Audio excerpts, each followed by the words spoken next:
এবার দেখতে পাচ্ছ? জি স্যার। আচ্ছা, তাহলে আমরা আজকে তো পুরা কবিতাটা এই থেকে সবই পুরো কবিতাটাই পড়বো, অনুশীলন নিয়ে আলোচনা করব। তাহলে প্রথমে আমি কবিতাটা আরেকবার পড়ি। স্বদেশ, আহসান হাবীব। এই যে নদী, নদীর জোয়ার, নৌকা সারে সারে, একলা বসে আপন মনে, বসে নদীর ধারে, এই ছবিটি চেনা। মনের মধ্যে যখন খুশি এই ছবিটি আঁকি, একপাশে তার জারুল গাছে দুটি হলুদ পাখি। এমনি পাওয়া এই ছবিটি করিতে নয় কেনা। এই ছেলেটির মুখ সারা দেশের সব ছেলেদের মুখেতে টুকটুক। কে তুমি ভাই প্রশ্ন করি যখন, ভালোবাসার শিল্পী আমি, বলবে হেসে তখন। এই যে ছবি এমন আঁকা, ছবির মতো দেশ, দেশের মাটি দেশের মানুষ নানা রকম বেশ। বাড়ি বাগান পাখপাখালি সব মিলে এক ছবি, নেই তুলি নেই রং তবুও আঁকতে পারি সবই। এই তো আমাদের কবিতাটা। তাহলে এখন পুরা কবিতাটা পড়তে হবে। সাদিয়া পড়ো। স্বদেশ, আহসান হাবীব। এই যে নদী, নদীর জোয়ার, নৌকা সারে সারে, একলা বসে আপন মনে, বসে নদীর ধারে, এই ছবিটি চেনা। মনের মধ্যে যখন খুশি এই ছবিটি আঁকি, এক পাশে তার জারুল গাছের দুটি হলুদ পাখি। এমনি পাওয়া এই ছবিটি করিতে নয় কেনা। মাঠের পরে মাঠ চলেছে, ন্যায় যে এর শেষ। নানা কাজের মানুষগুলো আছে নানান দেশ। মাঠের মানুষ যায় মাঠে, আর হাটের মানুষ হাটে। দেখে দেখে এই ছেলেটির সারাদিন কাটে। এই ছেলেটির মুখ সারা দেশের সব ছেলেদের মুখেতে টুকটুক। কে তুমি ভাই প্রশ্ন করি যখন, ভালোবেসে শিল্পী আমি, বলবে হেসে তখন। এই যে নদী এমন আকাশ, ছবির মতো দেশ, দেশের মাটি দেশের মানুষ নানা রকম বেশ। বাড়ি বাগান কাঠ পাখালি সব মিলে এক ছবি, নেই তুলি নেই রং তবু আঁকতে পারি সবই। আচ্ছা, এবার মিতা। আমাদের আওতার নাচ, এই যে নদী, নদীর জোয়ার, নৌকা তারি তারে, একলা বসে আপন মনে, বসে নদীর ধারে, এই ছবিটি চেনা। মনের মধ্যে যখন খুশি এই ছবিটি আঁকি, এক পাশে তার জারুল গাছে দুটি হলুদ পাখি। এমনি পা এই ছবিটি বলতে নয় কেনা। মাঠের পরে মাঠ রয়েছে, নেয়ার জন্য এসেছে। নানা কাজে মানুষগুলো আছে নানান বেশ। মাঠের মানুষ যায় মাঠে, মাঠে আর হাটের মানুষ হাটে। দেখে দেখে একটি ছেলের সারাদিন কাটে। এই ছেলেটির মুখ সারা দেশের সব ছেলেদের মুখেতে টুক টুক টুক। কে তুমি ভাই প্রশ্ন করি যখন, ভালোবাসার শিল্পী আমি, বলবে এসে তখন। এই যে ছবি এমন আঁকা, ছবির মতো দেশ, মাটি দেশের মাটি দেশের মানুষ নানা রকম দেশ। বাড়ি বাগান পাক পাকালি সব মিলে এক ছবি, ন্যায় তুলি ন্যায় রং তবু আঁকতে নেই, পারি সবই। নেই, নেই না, নেই, নেই। আচ্ছা, এবার তাসনিম। তাসনিম। স্বদেশ, আহসান হাবীব।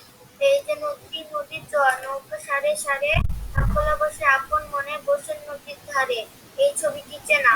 মনের মধ্যে যখন খুশি এই ছবিটি আঁকি, একপাশে তার জারুল গাছে দুটি হলুদ পাখি।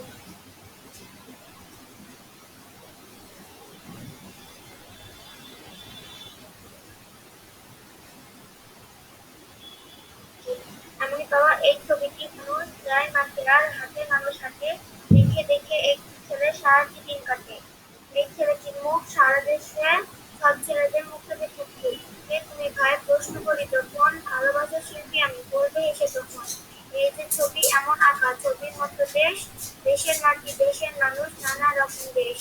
বাড়ি বাগান পাখ পাখালি সব মিলে এক ছবি, নেই তুলি নেই রং তবুও আঁকতে পারি সবই।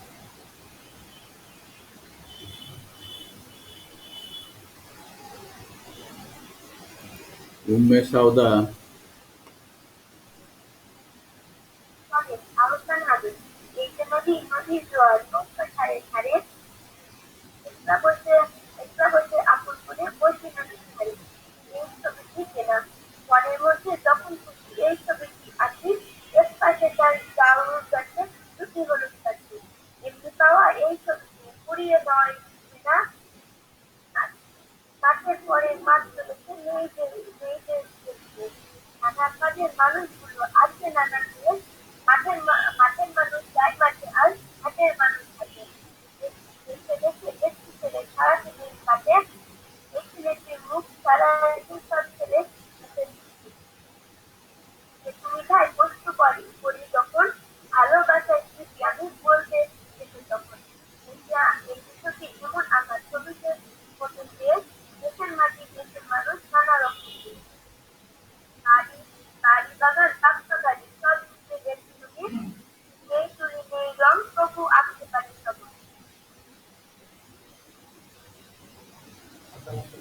হুম, এবার ইফরাত।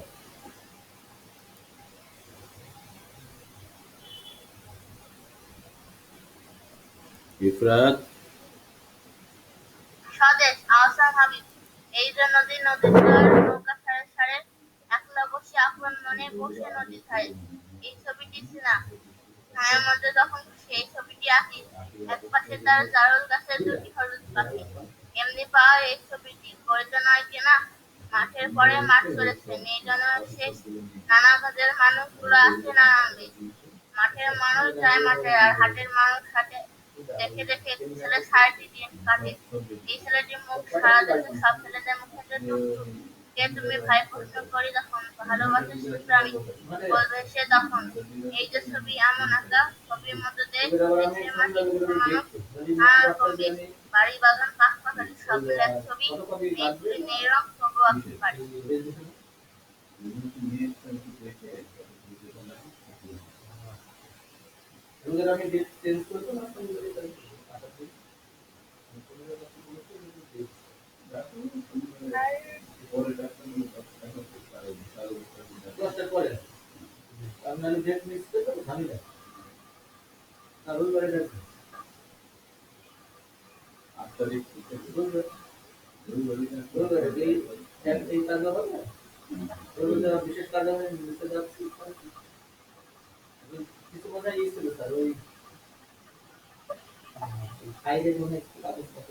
হ্যাঁ হ্যাঁ, সব আছে তো, আমি সব রেডি করেছি।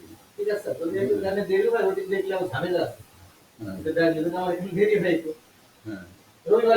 আচ্ছা ঠিক আছে। আচ্ছা, রেহান। ওকে হুম,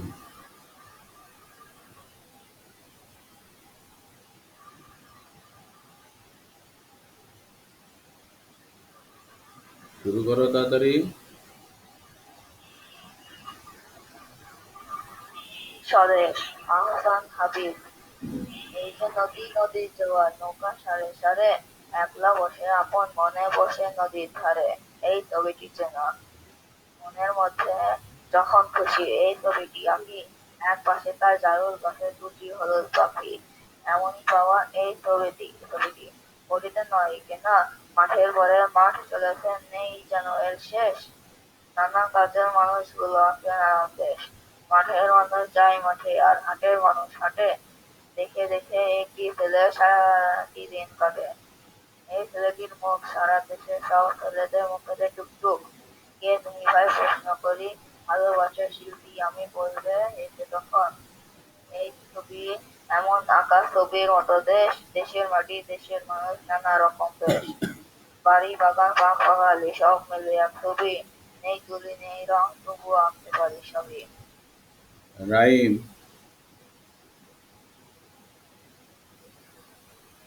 স্বদেশ আহসান হাবিব এই যে নদীর জোয়ার নৌকা ছাড়ে ছাড়ে একলা বসে আপন মনে বসে নদীর ধারে এই ছবিটি চেনে মনের মধ্যে যখন খুশি এই ছবিটি আঁকি এক পাশে তার দারুণ কাছে আর দুই তিনটে হলুদ পাখি। এমনই পাওয়ার এই ছবিটি বইতে রয়েছে মাঠের পরে মাঠ চলেছে নেই যেন রয়েছে নানা মাঝের মানুষগুলো আছে নানাতে মাঠের মানুষ যায় মাঠে আর মাঠের মানুষ হাটে দেখে দেখে একটু থেকে সারা বাড়ি থাকে এই ছেলেটির মুখটা দেখে সব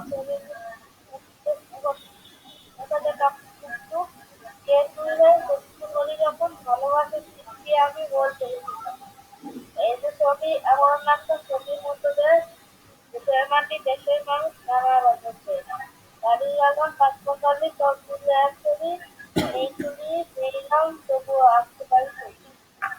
সবাই মোটামুটি কিছু কিছু আরো একটু করতে হবে। তা সবাই কিছু মোটামুটি হলো। তাইলে এখন আমরা এই যে এখানে দেখো তোমরা বের করো তোমাদের বইয়ের 53 পৃষ্ঠা বের করো। 53 পৃষ্ঠা। হ্যাঁ, বের করে দেবো। 53 পৃষ্ঠা দেখো, 5 নম্বর নিজের নিচের কথাগুলো বুঝে নেই। নিচের কথাগুলো বুঝে নেই। আচ্ছা, এটা প্রথমে ক, এমনি পাওয়া এই ছবিটি করিতে নয় কেনা। এমনি পাওয়া এই ছবিটি করিতে নয় কেনা। দেখো, এটা ছবি দেখা যাচ্ছে, তাই না? জি হ্যাঁ, স্যার। তো এখানে কি, এখানে আমি একটু পড়ি, তোমরা বাংলাদেশ চিরসবুজের দেশ। সবুজ, তাই না? সোনালী আঁশের দেশ। এখানে যে সোনালী আঁশ মানে পাট, শস্য শ্যামল বাংলাদেশের মাঠে মাঠে নানা ফসলের ক্ষেত। দেখা যায় যে বিভিন্ন রকম ফসল হয়, গাছে গাছে পাখি, এঁকে বেঁকে চলেছে অসংখ্য নদী, এর একদিকে পাহাড় আর অন্যদিকে সাগর। সবকিছুতে প্রকৃতির এক অপরূপ ছোঁয়া। শিল্পী রং তুলি দিয়ে এই প্রকৃতিরই ছবি আঁকেন। কখনো কখনো তা বিক্রি হয়, অনেকে কিনে নেন। কিন্তু শান্ত শ্যামল প্রকৃতির এই মন জোড়ানো ছবি টাকা পয়সা দিয়ে কেনা যায় না। এই ছবিটা যেটা আমরা মনের মধ্যে আঁকি, সেই ছবিটা টাকা পয়সা দিয়ে কেনা। এই এই এমনি পাওয়া এই ছবিটি করিতে নয় কেনা। তাহলে এমনি পাওয়া এই ছবিটি করিতে নয় কেনা, তাহলে এটা এই বাক্যগুলো পড়ে আমরা বুঝতে পারলাম। জি স্যার। আচ্ছা, এবার আরেকটা দেখো, মাঠের পরে মাঠ চলেছে নেই যেন এর শেষ। মাঠের পরে মাঠ চলেছে নেই যেন এর শেষ, শুধু মাঠ আর মাঠ। সুজলা সুফলা শস্য শ্যামলা আমাদের এই বাংলাদেশ। মাঠে মাঠে ফসলের ক্ষেত, বাতাস বয়ে যায় তার উপর দিয়ে। তোমরা কি দেখেছো যখন এই ফসলের উপর দিয়ে বাতাস, যারা গ্রামে থাকে তারা দেখতে পাবে যে যখন বাতাস কি সুন্দর লাগে, মনে হয় নদীর ঢেউ মাঠে ছড়িয়ে পড়েছে। অবারিত খোলা সবুজ মাঠ, মাঝে মাঝে গ্রাম আবার মাঠ, গ্রাম মাঠের সাথে মিশে যায়, মনে হয় সবকিছু মাঠের উপাদান। মাঠের পর মাঠ চলে গেছে, কোথাও শেষ হচ্ছে না। মনে হয় যেন গ্রামে গেলে যখন মনে হয় যেন মাঠের পরে মাঠ, কোথাও মাঠ শেষ হচ্ছে না। যতদূর চোখ যায় মনে হয় না মাঠের পরেই মাঠ। আচ্ছা, তারপরে 2 নম্বর, এই যে ছবি এমন আঁকা, ছবির মতো দেশ, দেশের মাটি দেশের মানুষ নানা রকম বেশ। এখানে বয়েকা তালবস্য বেশ, এই বেশ মানে হলো কি পোশাক বা সজ্জা।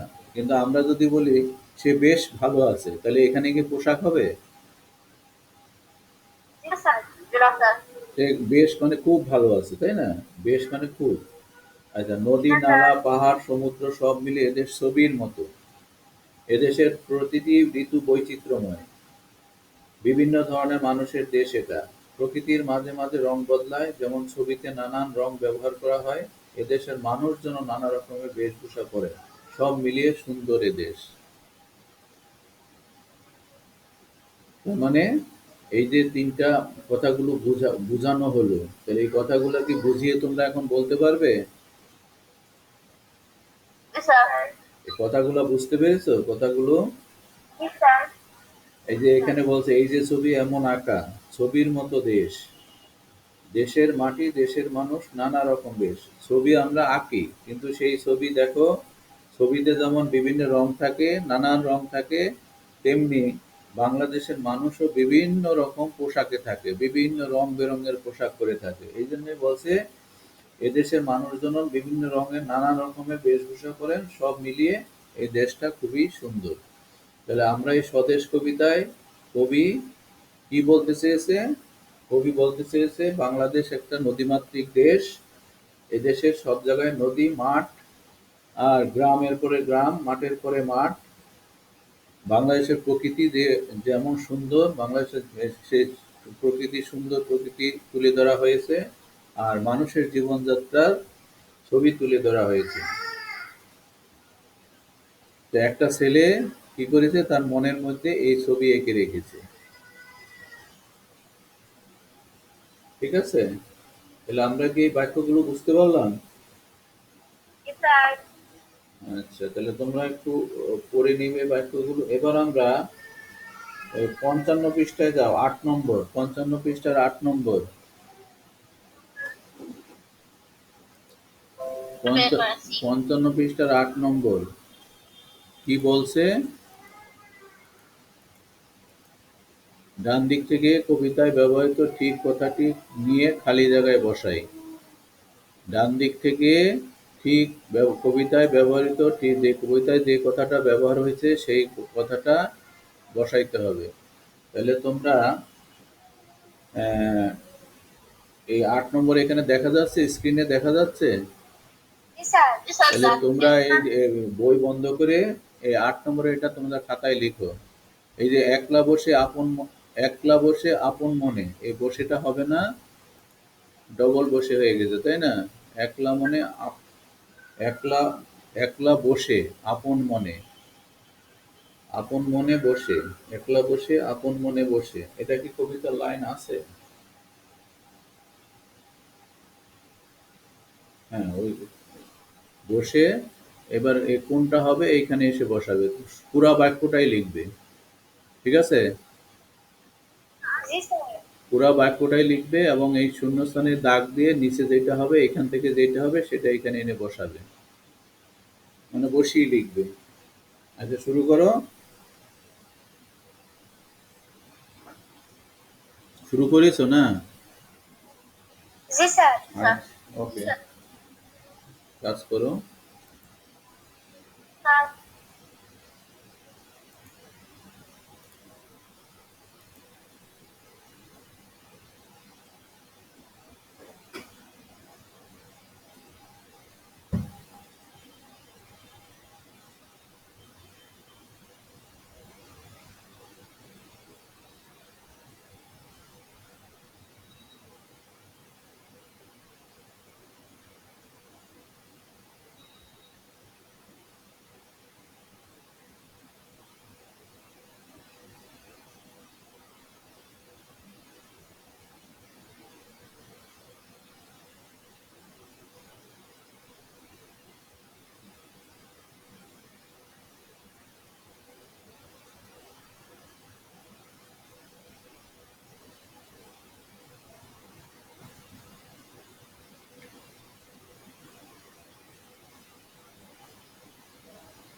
হয়ে গেছে।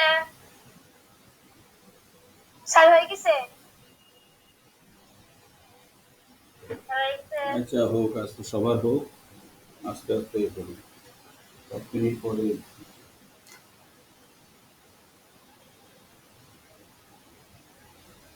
স্যার হয়ে গেছে।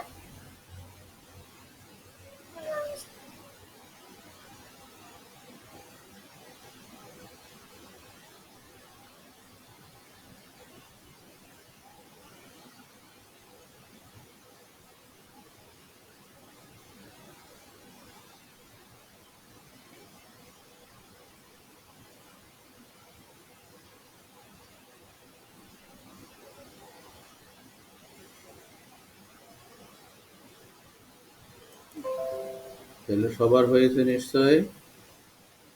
আচ্ছা, স্যার। একলা বসে আপন মনে বসে নদীর নদীর ধারে, এই তো।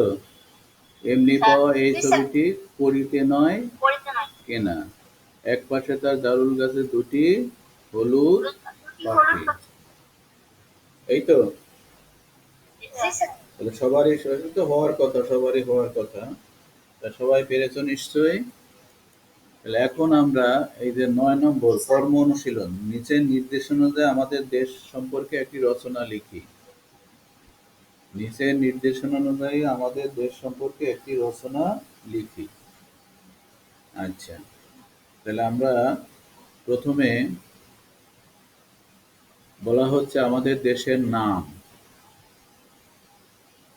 তাহলে আমাদের দেশের নাম, তাহলে আমরা কি লিখবো?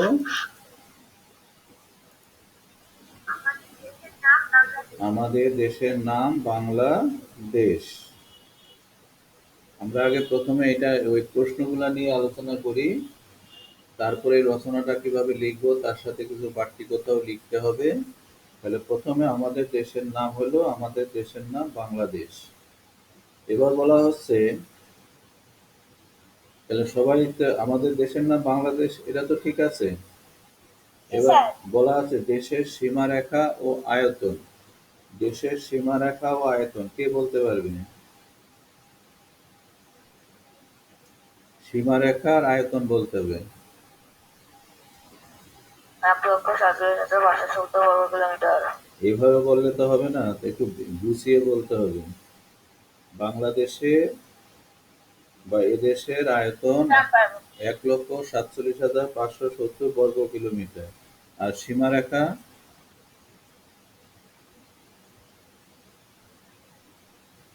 সীমারেখা কি হবে?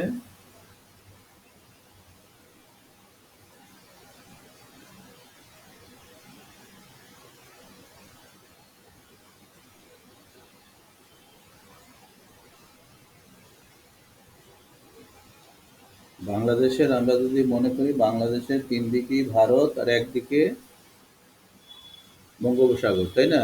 বাংলাদেশের তিন দিকেই ভারত আর একদিকে বঙ্গোপসাগর, এটা আমরা সহজে বলতে পারি। বাংলাদেশের তিন দিকেই ভারত আর একদিকে হলো কি বঙ্গোপসাগর। তবে এটা, তাহলে এটাকে আমরা একটু গুছিয়ে তিন দিকে, যেমন আমরা যদি বলি বাংলাদেশের পূর্বে আছে কি ভারতের ত্রিপুরা, পূর্বে হলো ভারতের ত্রিপুরা, আর আছে আরেকটা দেশ আছে মায়ানমার। তাহলে বাংলাদেশের পূর্বে আছে কি ত্রিপুরা, ভারতের ত্রিপুরা ও মায়ানমার পূর্বে। আচ্ছা, উত্তরে আছে কি, উত্তরে ভারতের আসাম ও মেঘালয়। উত্তরে হলো ভারতের আসাম ও মেঘালয়। আর পশ্চিমে ভারতের পশ্চিমবঙ্গ, ভারতের পশ্চিমবঙ্গ। আর দক্ষিণে আছে বঙ্গোপসাগর। তাহলে চারদিকে হয়ে গেল। তাহলে সীমারেখাটা কি বলতো? পূর্বে কি, বাংলাদেশের পূর্বে,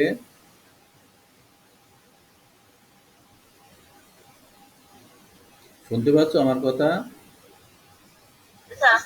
তাহলে আমি পূর্বে কি বললাম? কোনো বই টই বের করবে না, তোমরা পূর্বে কি বললাম বল, শুনি শুনি এটা ইয়ে করার চেষ্টা করো। পূর্বে কি বললাম? ভারত, আমাদের বাংলাদেশের পূর্বে কি? আবারও বলি, ভারত, ভারতের ত্রিপুরা ও মায়ানমার। ভারতের ত্রিপুরা ও মায়ানমার হলো। তাহলে পূর্বে কি, পূর্বে কি আছে? মায়ানমার। আচ্ছা, উত্তরে ভারতের আসাম ও মেঘালয়। আচ্ছা, পশ্চিমে ভারতের পশ্চিমবঙ্গ। পশ্চিমে ভারতের পশ্চিমবঙ্গ, আর দক্ষিণে বঙ্গোপসাগর। দক্ষিণে বঙ্গোপসাগর। তাহলে এখন কি আমাদের কি সীমারেখাটা হলো? তাহলে বাংলাদেশের আয়তন কত? 1,47,570 বর্গ কিলোমিটার। আচ্ছা, আয়তনটা গেল, তারপরে কি গেল? সীমারেখা গেল। তাহলে দেখো, আমাদের কিন্তু কোনো বইয়ে মুখস্থ, একটু যদি খেয়াল করো বইয়ে মুখস্থ করা লাগবে না। তাহলে বাংলাদেশের আয়তন 1,47,570 বর্গ কিলোমিটার। ভারতে, সরি, বাংলাদেশের পূর্বে ভারতের ত্রিপুরা ও মায়ানমার, উত্তরে ভারতের আসাম ও মেঘালয়, পশ্চিমে ভারতের পশ্চিমবঙ্গ এবং দক্ষিণে বঙ্গোপসাগর। এটা হলো বাংলাদেশ। মায়ানমার তো পূর্বে বলেছি, পূর্বে এটা।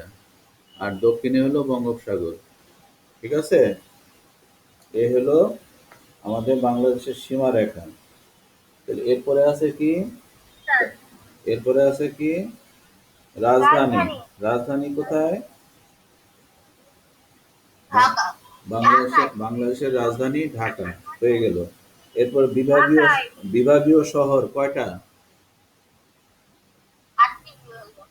বিভাগীয় শহর 8টি। তাহলে বিভাগীয় শহর কি কি? বাংলাদেশে মোট 8টি বিভাগীয় শহর আছে। কি কি নাম? কি কি?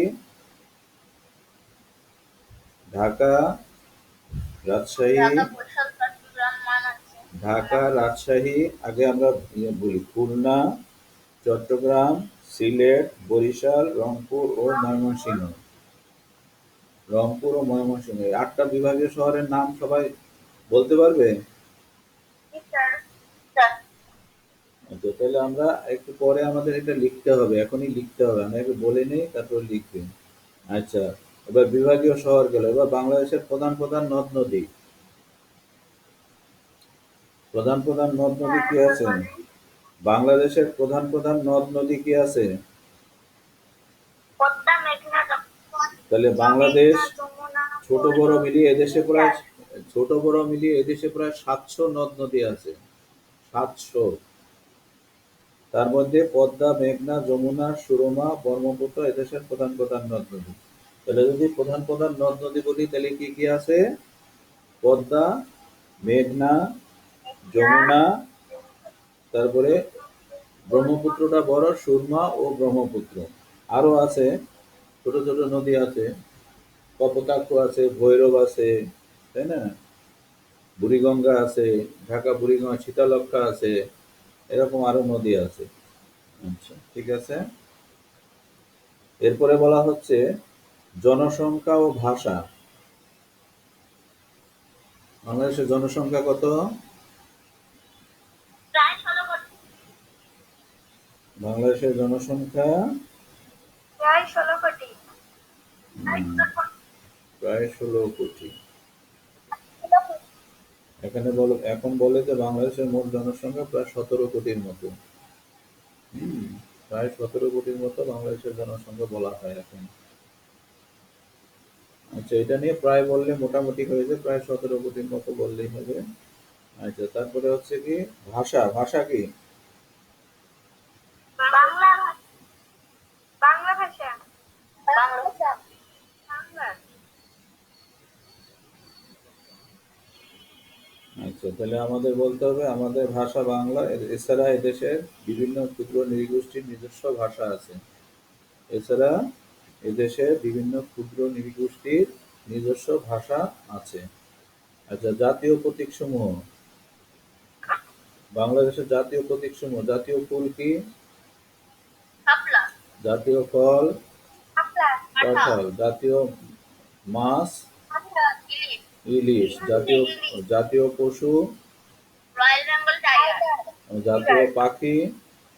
দোয়েল। দোয়েল। আচ্ছা, এবার হলো প্রকৃতি ও পরিবেশ। প্রকৃতি ও পরিবেশ কেমন?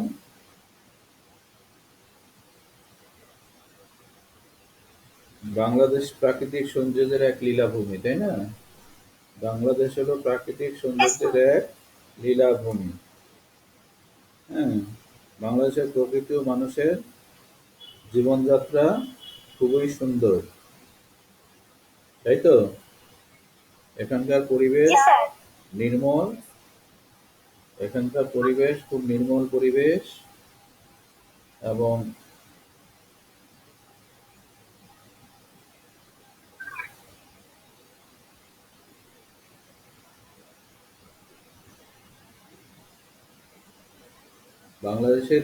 বাংলাদেশের দেশ ঋতুর দেশ, তাই না? বাংলাদেশের ঋতু বৈচিত্র্যময়। হ্যাঁ, এক এক ঋতুতে বাংলাদেশ এক এক রূপ ধারণ করে, তাই তো? এই হলো প্রকৃতি ও জি স্যার। পরিবেশ। তাহলে এখন এই যে এই রচনাটা আমরা কি লিখতে পারবো? জি স্যার। এই রচনাটা আমরা লিখতে পারবো এই নির্দেশনা অনুযায়ী? জি স্যার। তাহলে আমরা বেশি কিছু লিখবো না, এই নির্দেশনা নির্দেশনা অনুযায়ী রচনাটা লিখবো। তো এইটা তোমাদের, আমি এখানে আমরা বললাম রচনাটা লিখতে হবে এখন। তাহলে এখন কতটুকু লিখতে পারবে?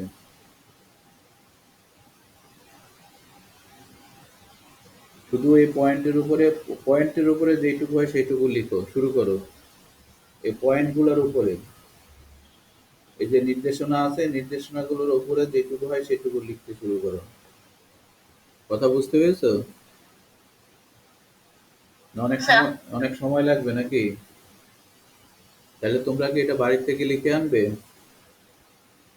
জি স্যার। আচ্ছা, বাড়ি থেকে লিখে আনবে, এটা যেভাবে এই নির্দেশনা আছে নির্দেশনা অনুযায়ী বাড়ি থেকে লিখবে। ঠিক আছে? তাহলে এটা তোমাদের কাজ থাকলো, এটা তোমরা বাড়ি থেকে লিখবে। তাহলে আমরা এই আজকের মতো এই বাংলার ক্লাস এখানেই শেষ করব। আগামী দিন এই কবিতাটা তোমরা আরেকবার এই পুরা কবিতাটা পড়ে আসবে এবং রচনাটা লিখে নিয়ে আসবে। ঠিক আছে? আগামী দিন আমরা আরো বাকি যে কাজগুলো আছে সেই কাজগুলো করে, আর কালকে এই কবিতাটা সুন্দরভাবে আবৃত্তি করতে হবে। ঠিক আছে? জি স্যার। আমরা তো কবিতা পড়া একটা আর আবৃত্তি করা আরেকটা। পড়া হয় একভাবে আর আবৃত্তি করা হয় আরেকভাবে। ঠিক আছে? এই কবিতাটা কিভাবে আবৃত্তি করতে হবে এটা তোমরা পড়ে আসবে এবং আবৃত্তিটা শিখে আসবে। তাহলে আগামী দিন আবার বাংলা নিয়ে আলোচনা হবে, আর কালকে আমরা এই কাজটা শেষ করে দেব। এবং এই তোমাদের বাড়ির কাজ, যেটা বাড়ির কাজ আছে, তোমাদের এই কবিতার যে অনুশীলনী আছে না, এই অনুশীলনী গুলো কিন্তু তোমাদের সব বাড়ির কাজ হিসেবে থাকে। তোমরা দেখেছো তো এর আগের বাড়ির কাজগুলো দেখেছো, সব অনুশীলন থেকে থাকে। জি স্যার। এখানেও তাই থাকবে, সুতরাং তোমরা এই অনুশীলনীটা এবং পুরা কবিতাটা ভালো করে পড়ে আসবে। আচ্ছা, তাহলে আমি এখানে আমার বাংলা ক্লাস এখানেই শেষ করব। বাংলা ক্লাসে সবাই অংশগ্রহণ করার জন্য সবাইকে ধন্যবাদ। এবার আমরা ইংরেজি বই নেব, ইংরেজি বইটা নেব।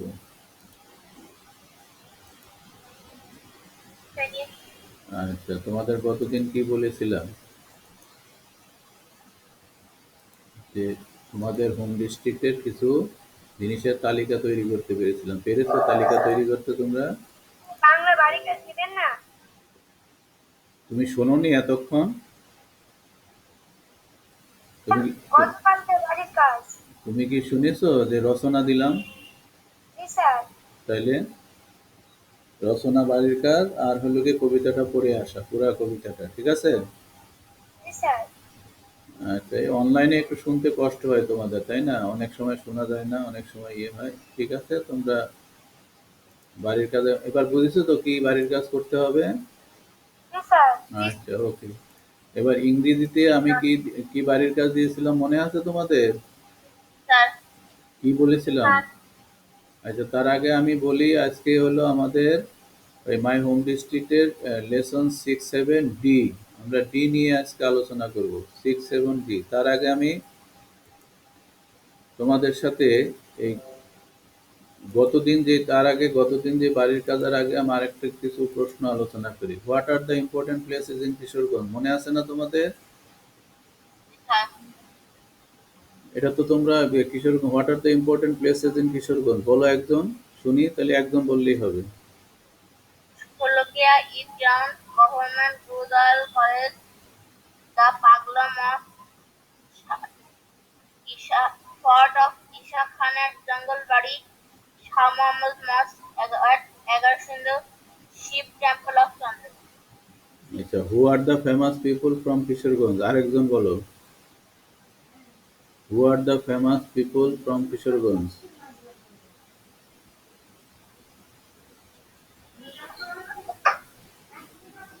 Chandravati is first Yemen poet of Bangladesh literature. Jainul Abedin, Sayyid Nazrul Islam, Upendra Kishore Roy Choudhury, Sukumar Roy. আচ্ছা, ওকে। আজকে আমাদের কাজ হলো প্রিপেয়ার টু, কালকে তোমাদের যে মেহেরপুর জেলার তোমার হোম ডিস্ট্রিক্টের কিছু বস্তু তালিকা তৈরি করতে বলেছিলাম, পেরেছো কেউ?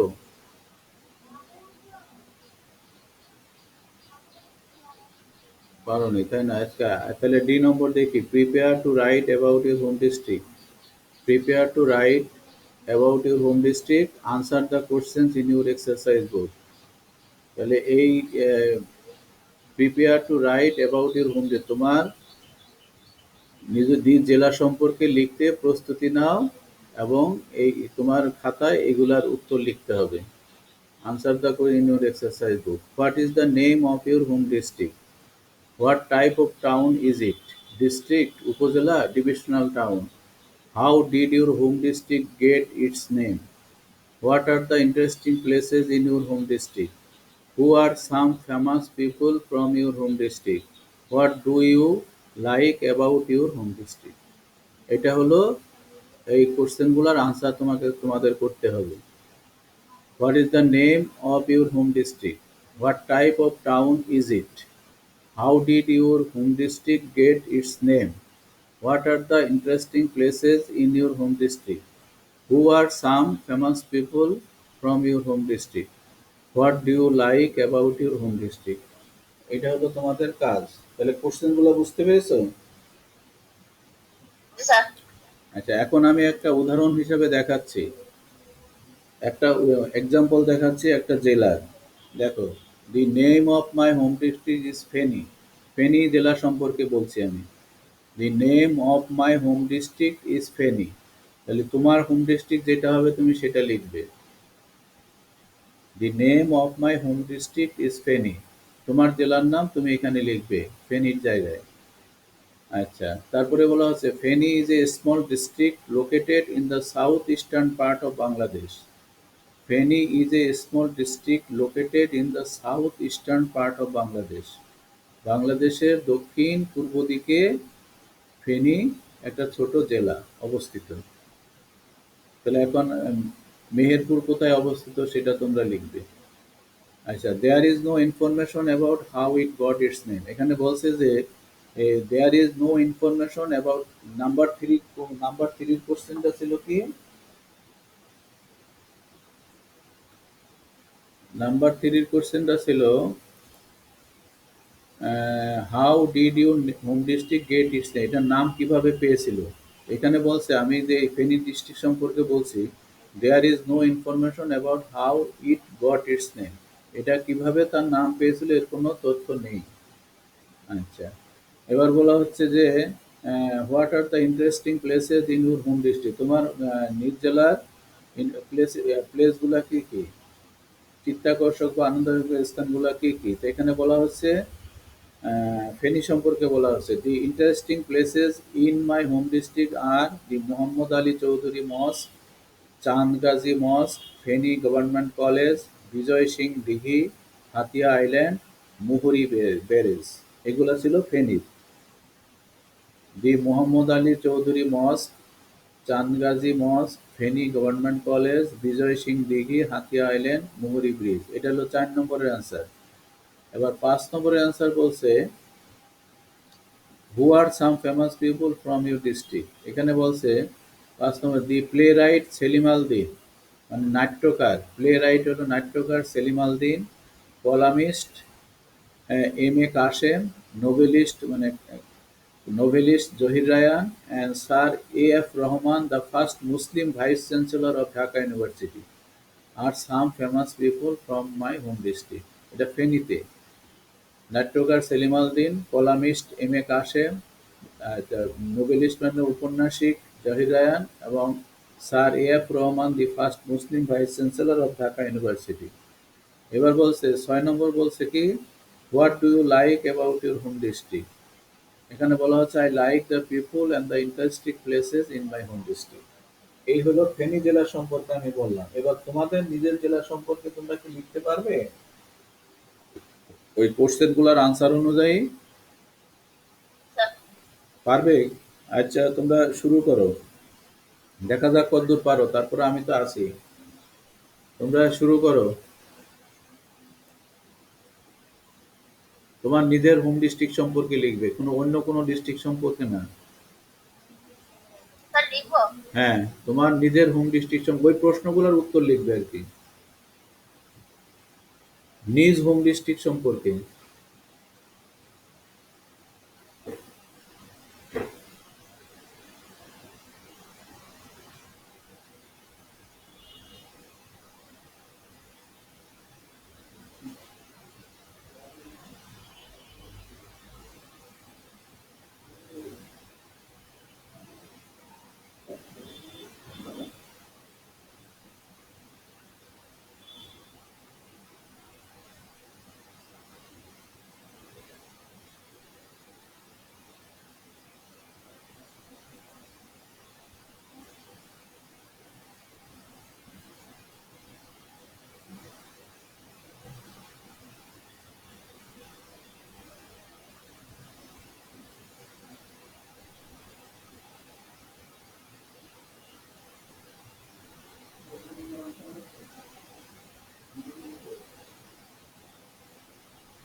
কি লিখতে পারছো নাকি?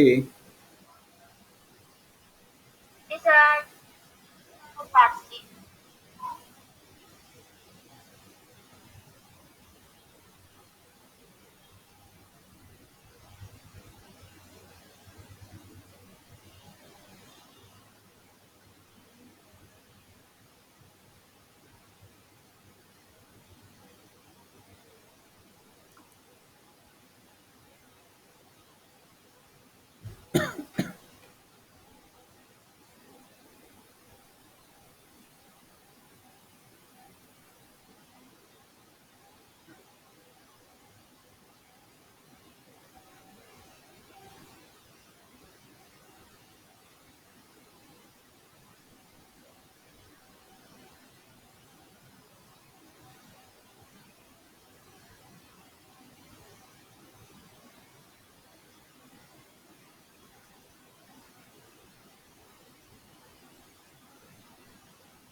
কি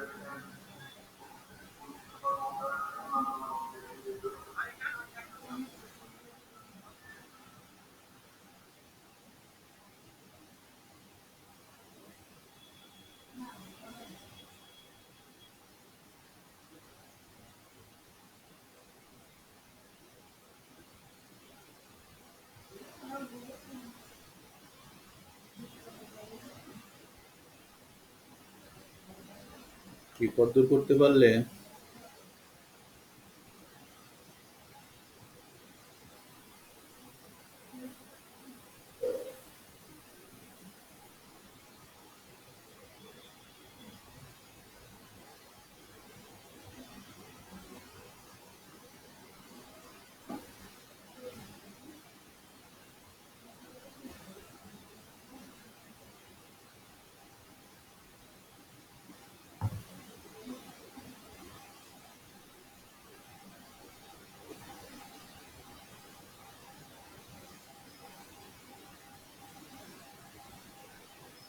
বাংলায় লিখতে দিলে তোমরা হয়তো সহজেই লিখতে পারতে, তাই না? আর তো মেহেরপুরের ইতিহাস সম্পর্কে তোমরা তো ক্লাস 5-এ পড়ো।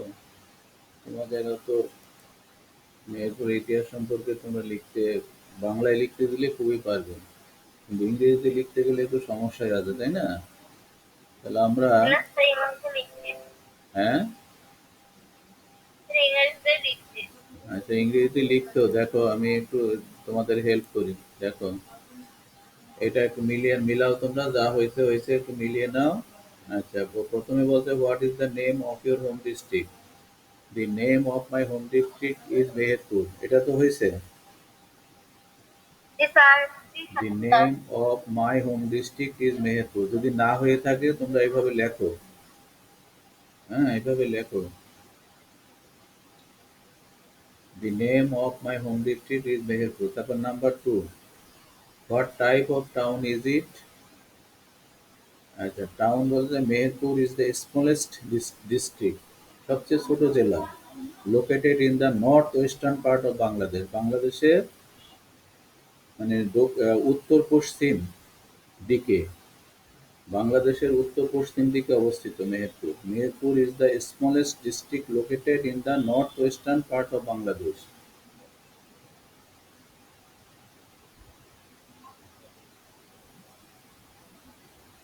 Meherpur is the smallest district located in the northwestern part of Bangladesh. তারপর, how did you home district get its name? এটা তোমার নিজ জেলা কিভাবে নাম পেয়েছিল? তাহলে এটা আমরা একটা ইতিহাস থেকে পাই। According to doctor Ashraf Siddiqui, মানে ডক্টর আশরাফ সিদ্দিকী আমাদের একজন লেখক ছিল, তিনি লিখেছেন, according to doctor Ashraf Siddiqui, it got its name, এটার নাম পেয়েছিল after the 16th century dervish Meher Ali Shah. 16 শতকের দরবেশ মেহের আলী শাহের নাম অনুযায়ী এই মেহেরপুর জেলার নাম হয়েছে Meherpur. Meher Ali Shah. According to doctor Ashraf Siddiqui, it got its name after the 16th century দরবেশ মেহের আলী শাহ।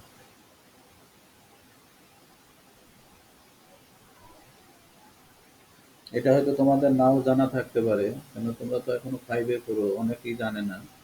আমাদের মেহেরপুরের ইতিহাস তো অনেকেই না জানার কথা। ঠিক আছে, এটা কি লিখতে পেরেছো?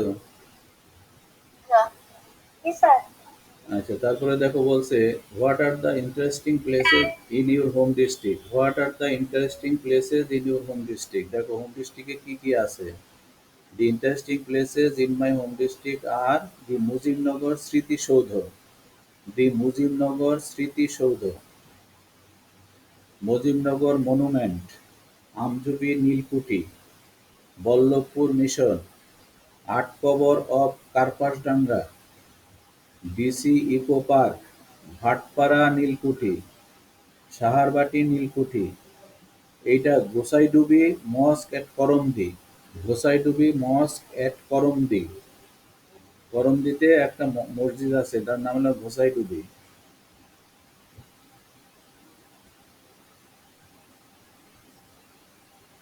The interesting places in my home district are the Mojimnagar Smritisoudha, Mojimnagar monument, Amjhupi Nilkuthi, Ballavpur mission, Atkabar of Karpasdanga, DC eco park, Bhatpara Nilkuthi, Saharbati Nilkuthi, Gosaidubi mosque at Karandi, আরও আছে Baradi and Chitla agricultural farm আর মেহেরপুর গভর্নমেন্ট কলেজ।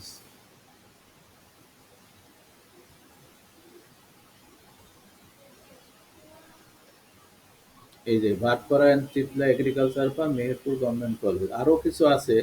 তাহলে এগুলো আমরা এই যে ইম্পর্টেন্ট ইন্টারেস্টিং প্লেসেস হলো আমাদের মেহেরপুর জেলার এগুলো, আরও অনেক আছে।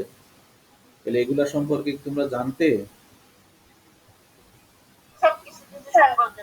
তাহলে এখানে কি এগুলা লিখতে পেরেছো? জি স্যার। তাহলে এখন তো তোমরা জানলে, তাই না? এখন তো লিখতে সমস্যা হবে না। আচ্ছা, তারপরে হয়েছে এখানে বলছে যে who are the some famous people from your home district.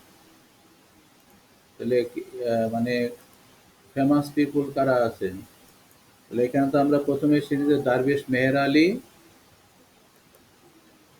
Meher Ali Shah, the Bengali saint and song writer Balaram Hari, the Bengali saint and song writer Balaram Hari. Saint মানে সাধু, বাঙালি সাধু এবং গান রচয়িতা Balaram Hari. The writer and Islamic preacher Sheikh Jamir Uddin, লেখক এবং ইসলাম প্রচারক শেখ জমির উদ্দিন। আর the national cricketer Imrul Kayes, জাতীয় ক্রিকেটার ইমরুল কায়েস। আর some famous people from my home district, আরও আছে আমাদের রাজনীতিবিদরা আছে, সেখানে আমরা লিখতে পারতাম। সেখানে দেখো, the dervish Meher Ali Shah, the Bengali saint and song writer Balaram Hari, the writer and Islamic preacher Sheikh Jamir Uddin, the national cricketer Imrul Kayes are some famous people from my home district. Number 6. What do you like about your home district? I like the people and the interesting places in my home district.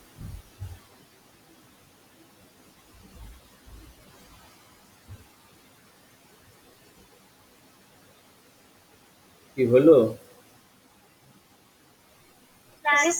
তোমরা এক কাজ করো, screenshot নাও, এত তো লিখতে পারো, পরে ঠিক করে লিখে নেবে। আচ্ছা, দুই পেজেরই তাহলে দেখো, এই 6টা করে আমরা মেহেরপুর সম্পর্কে কিন্তু অনেক কিছু আমাদের অজানা ছিল অজানা, আমরা অনেক কিছুই জানতে পারলাম। এখন এটাকে তোমরা এখানে ভালো করে পড়বে এটা, ঠিক আছে? তা আজকে তোমাদের বাড়ির কাজ হলো এই যে make a list of important places of Meherpur district. Meherpur এটা দিয়েছিলাম, কিন্তু আজকে তোমরা, এখন আমি যেহেতু তোমাদেরকে একটা তালিকা দিয়েছি, তোমরা এখান থেকে আরো ভালো করে লিখতে পারবে। ওকে, আজকে আমাদের কাজ এটাই ছিল। তাহলে আমরা আমাদের হোম ডিস্ট্রিক্ট সম্পর্কে জানতে পারলাম, এবং তোমরা এটা খুব ভালো করে এটাকে কিন্তু আয়ত্ত করবে। ওকে, তাহলে ইংরেজি ক্লাস এখানেই শেষ করব। এরপরে তোমরা গণিত বই নাও।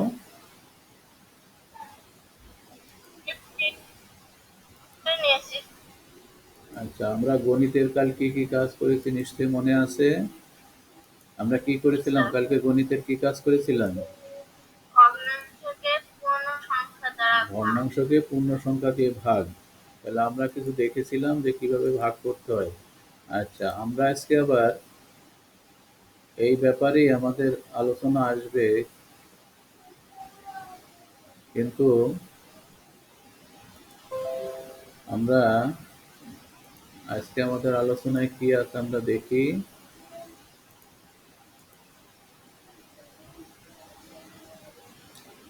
আজকে আমাদের ভগ্নাংশকে পূর্ণ সংখ্যা দ্বারা ভাগ, কিন্তু আমরা কাজ করব আজকে 48 পৃষ্ঠার কাজ করব।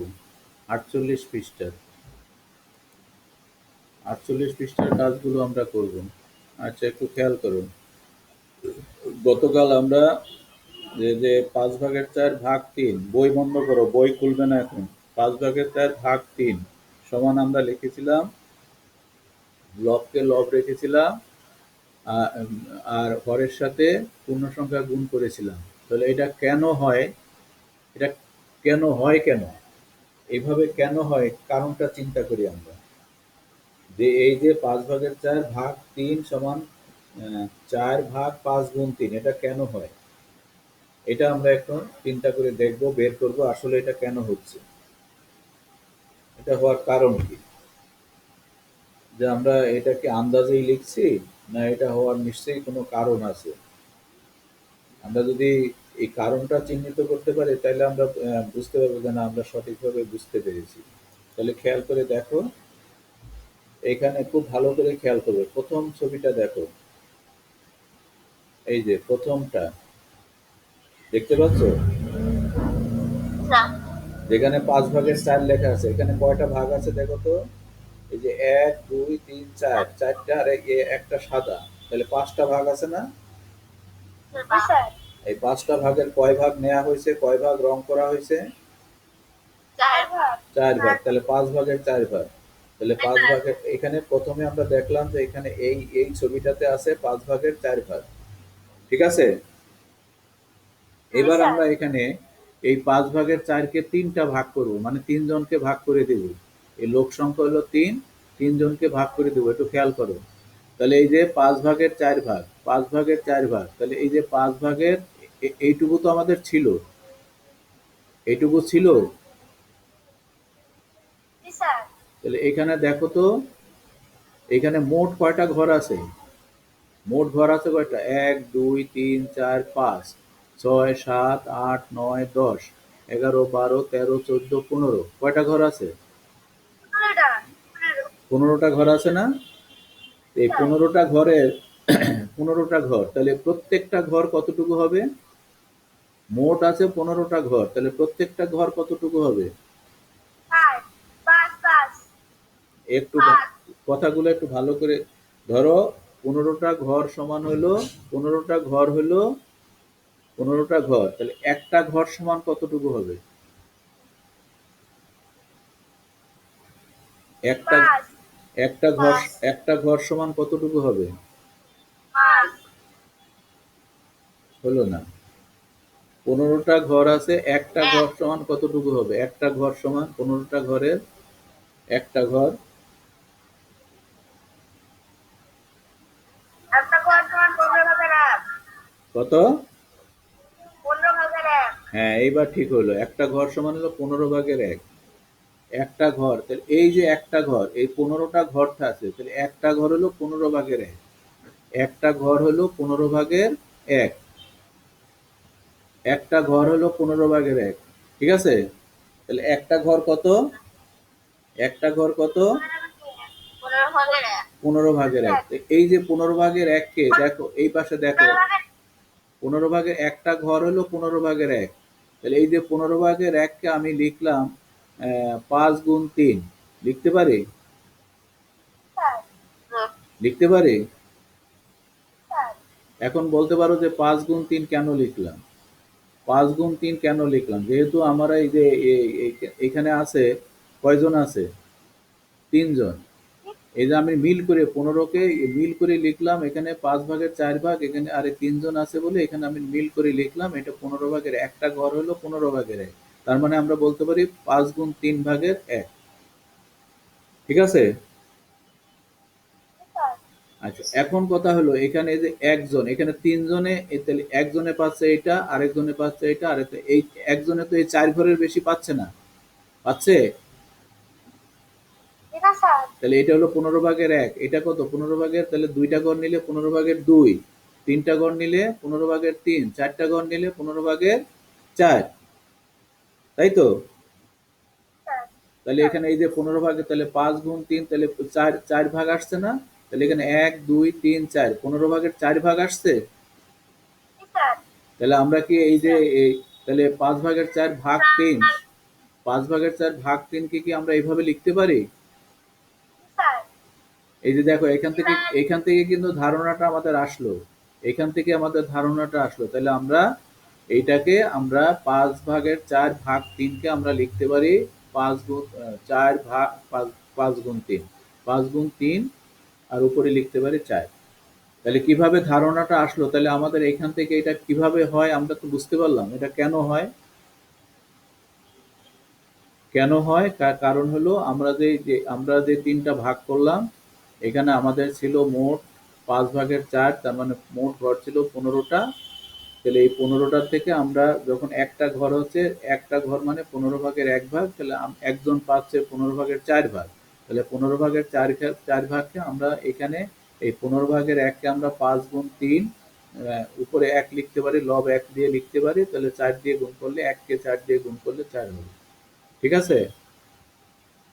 জি স্যার। আচ্ছা, এইভাবে যদি আমরা এটা চিন্তা করি, একইভাবে যদি চিন্তা করি, তাহলে এবার তো আর বলা লাগবে না।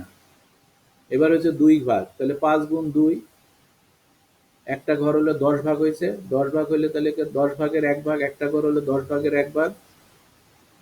তাহলে এখানে 4টা ঘর আছে, তাহলে 5 গুণ এখানে 4। ঠিক আছে? স্যার। বোঝা গেল? স্যার। আচ্ছা, এখন যদি বুঝতে আমরা তাহলে তাহলে আমরা তাহলে ভাগগুলা কিভাবে করব? কোনো ভগ্নাংশকে একটি পূর্ণ সংখ্যা দ্বারা ভাগ করতে লবকে ঠিক রাখবো আর হরকে পূর্ণ সংখ্যা দ্বারা গুণ করব। এই ধারণাটা আমরা পেলাম। ঠিক আছে? হ্যাঁ। তাহলে এখন আমাদের কাজ হবে এই হিসাবগুলো করা। বই বের করো, এবার এই হিসাবগুলো করো। শুরু করো। তোমাদের বই বের করো। বই বের করেছো? স্যার করেছি। এবার হিসাবগুলো করো যেভাবে। তাহলে কিভাবে করবে শিখতেই পারলে নাকি? স্যার।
হয়ে গেছে। স্যার হয়ে গেছে।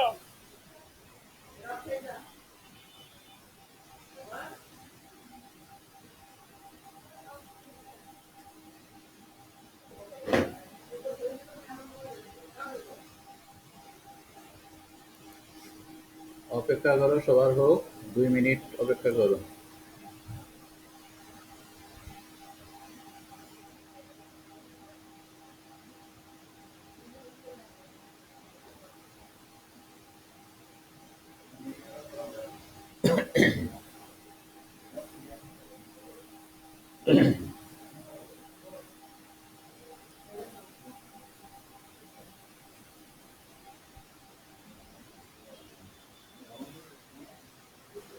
সেটাই কিসে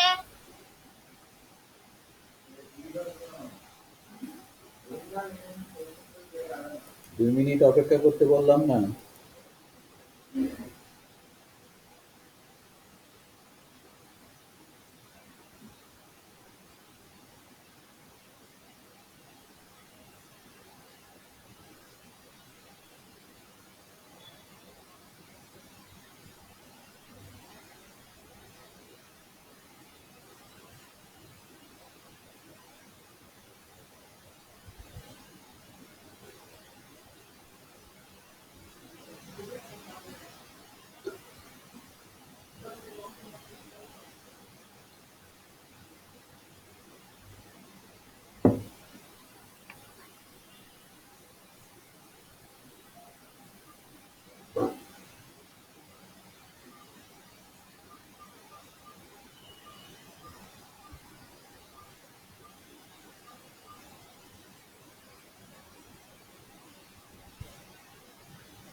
ওয়ালাইকুম সালাম। কি অফিসে নাকি?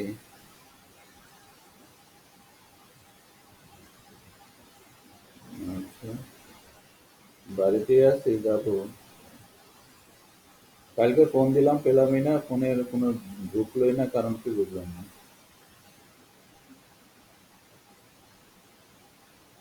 হ্যাঁ হ্যাঁ, তাই তো বলি যে কি ব্যাপার, কল গেল না কেন?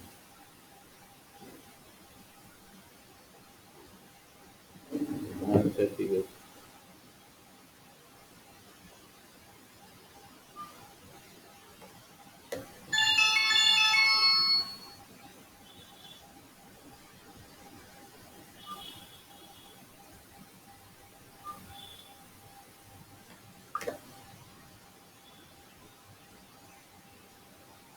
তাহলে এবার নিশ্চয়ই হয়ে গেছে সবার নাকি?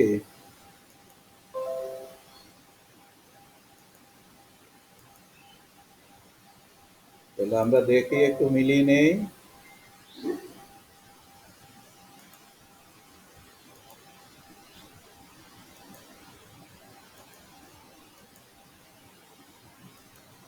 এক নম্বর ঠিক আছে নাকি?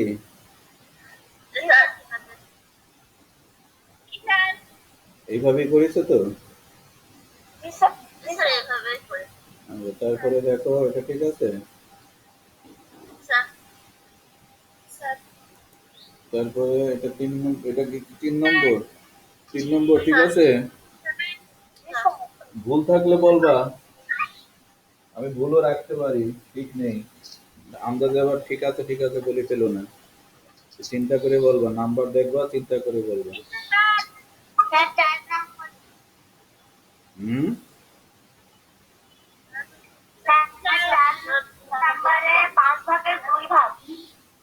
4 নম্বরে তো 5/2 লিখেছি নাকি? 5/2 ভাগ 3, তাহলে ঠিক আছে না? আচ্ছা, 5 নম্বর,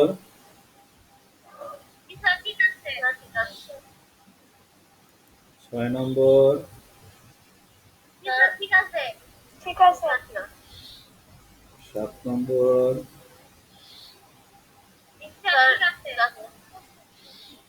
8 নম্বর। তাহলে তোমরা তাহলে শিখতে পেরেছো, তাই না? তাহলে এবার এটা, এই যে বাড়ির কাজ হলো এটা, ভগ্নাংশকে পূর্ণ সংখ্যা দিয়ে ভাগ করার 6টি সমস্যা নিজেরাই তৈরি করবে এবং সমাধান করবে, যেন লঘিষ্ঠ আকারে প্রকাশ করা না লাগে, এই ধরনের ভগ্নাংশ তৈরি করবে।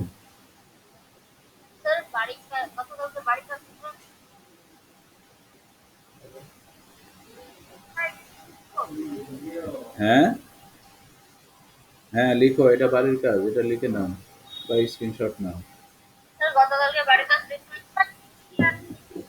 গতকালের বাড়ির কাজ, আচ্ছা দেখছি একটু পরে, 1 মিনিট পরে। এটা লেখা হোক আগে। হয়েছে, লেখা হয়েছে?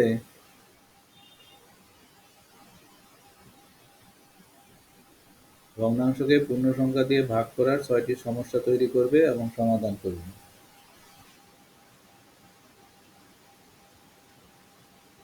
হয়েছে না? লেখা হয়েছে না?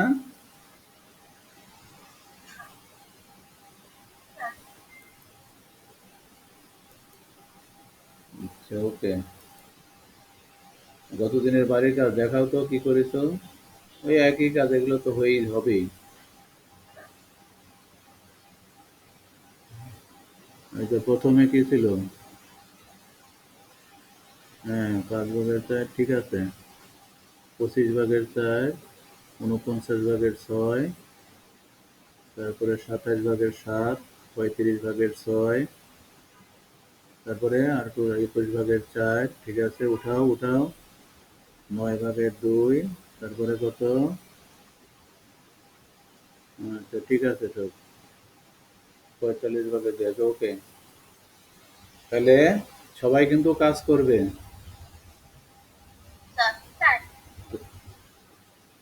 তো আজকে তো আমাদের বৃহস্পতিবার, আজকে ৩টা ক্লাসই ছিল, তাই না? তাহলে আমরা ক্লাস শেষ করতে পারলাম ঠিকভাবে, আর তোমরা সবাই ঠিক মতো কাজ করবে। তো সবাইকে ধন্যবাদ দিয়ে আজকের মতো আমি এখানেই শেষ করব। ওয়ালাইকুম আসসালাম। ওয়ালাইকুম আসসালাম। ওয়ালাইকুম আসসালাম। ওয়ালাইকুম আসসালাম।